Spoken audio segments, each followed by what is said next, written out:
In the midst of the vast Pacific, a desperate mission is underway. A fleet of shipsmen exhausted, the sun unforgiving, and the threat of mutiny in the air sets sail for the unknown. The Philippines, a land that few have ever seen, yet many desire to conquer.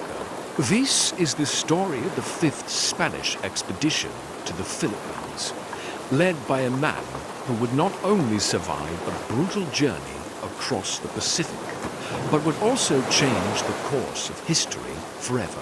It's the 1540s. Spain, eager to expand its empire across the Pacific, has already failed for times to claim the Philippines. The islands, though rich in resources and ripe for colonization, remain elusive to the Spaniards. The previous expeditions faced numerous challenges: deadly storms, hostile locals, and even mutiny. But the Spanish crown isn't backing down. King Charles I orders yet another expedition, this time led by an ambitious navigator Ruy López de Villalobos. Villalobos was no stranger to danger. He had sailed across the Pacific before. But this time, the stakes were higher than anyone could ever imagine. In 1542, Villalobos set sail with a fleet of 5 ships, their destination, the Philippines. The journey is treacherous, long months at sea, supplies dwindling, and morale plummeting. Men are sick, the ships are damaged, and mutiny is a constant threat. Asterisk. But Villalobos pushes forward, driven by one goal: to fulfill his mission and claim the Philippines for Spain. Yet, what awaits them on the other side of the ocean is not just a battle with nature, but with fate itself. After months of hardships, the fleet finally makes landfall on an island in the Philippines. The crew breathes a collective sigh of relief.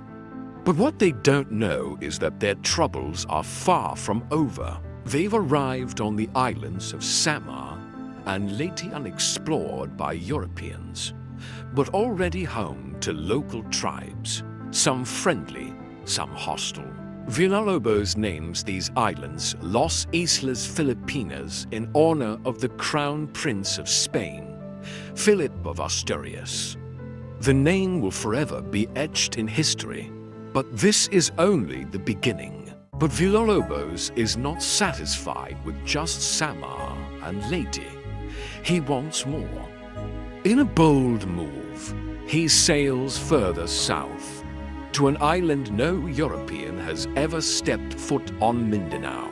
Mindanao, a land of untold riches and powerful tribes, looms ahead. Villalobos believes this is the key to securing Spain's foothold in the Philippines. He names it Caesarea Caroli, in honor of King Charles I, but the island is not as welcoming as Samar and Leyte. Villalobos encounters resistance from the indigenous tribes, and his men face constant threats from both nature and the locals. But Villalobos is no stranger to diplomacy. He manages to broker a fragile peace with the locals, gaining valuable intelligence about the region, though the island's true potential remains just out of reach. Despite the triumph of naming the islands and making significant discoveries, the expedition begins to crumble. Supplies run low, the crew is exhausted, and tensions rise. Villalobos' mission, though successful in many respects, is ultimately a failure. He is forced to retreat, leaving the Philippines in the hands of future explorers. But his name will live on, forever linked to the islands he discovered. Ruy López de Villalobos may have returned to Spain in defeat, but his legacy endures. The name Los Islas Filipinas would echo across history, and his exploration of Mindanao marked the beginning of a new chapter in Philippine history. In the end, Villalobos' journey proved that exploration is not just about triumph, but about the courage to face the unknown, the will to survive, and the determination to change the world one discovery at a time. Do you think Villalobos' expedition was a success or failure? Let us know your thoughts in the comments below. And don't forget to subscribe for more stories of history's most daring explorers.